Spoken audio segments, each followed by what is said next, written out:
Hey, it's Jane, Harmony Creek Urban Farm, and I'm going to make some baguette with my Manny's all-purpose flour. First, I'm going to add 500 grams of flour.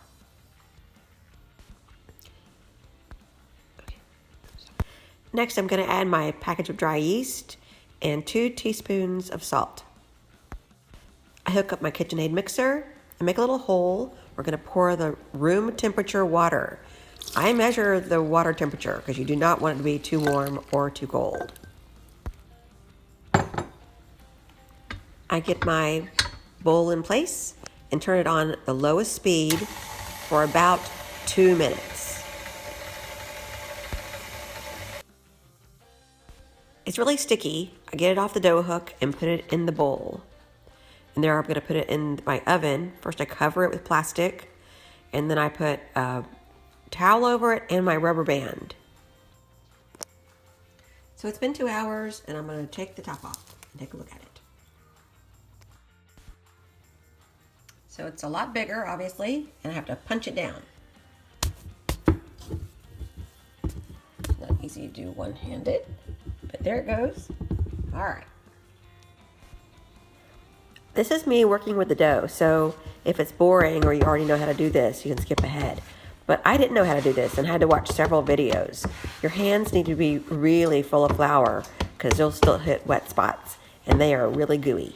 So the thing here is I'm sort of flipping it over and folding it to get the air out. I don't want to overwork the dough, but I really want to get those air pockets out of there.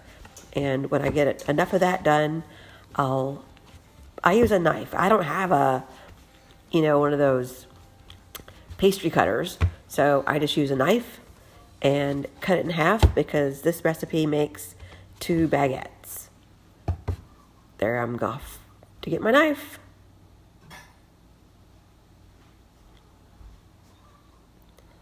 It's just it's one of our really well sharpened knives, so it helps.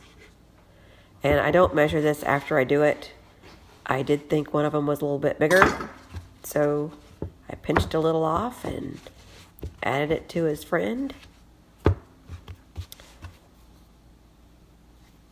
There you go. And then with this, I do just keep folding it, thank you, sort of squinching it in the middle.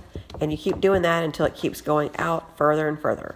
I saw several different people doing this. This is just the one that I've done a couple of times, and it works. There, I ran out of flour because you do not want that stuff to be gooey. By the way, I have already oiled a cookie sheet.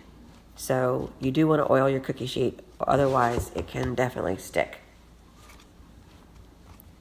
So just folding and folding. This part's kind of fun. Makes you feel like you're the real deal, a real baker, not some wannabe. And I'll put down the recipe I actually got from The Joy of Cooking. Sort of the standard for anything you want to start out the first time doing. So it is just flour and yeast and salt and room temperature water. See, so I'm doing that squishy thing with my fingers. So I've got them into the size of baguettes. They're going to grow, of course. And then I use a scissor. And I go kind of deep. I don't know if you can tell, but these go in a good inch because you got to let the steam out. And then you kind of poke them down a little bit so they don't stick up and burn. They bake for 15 minutes at 400 and 30 minutes at 350. I do have another pan in there that I add water to create steam. And that's it.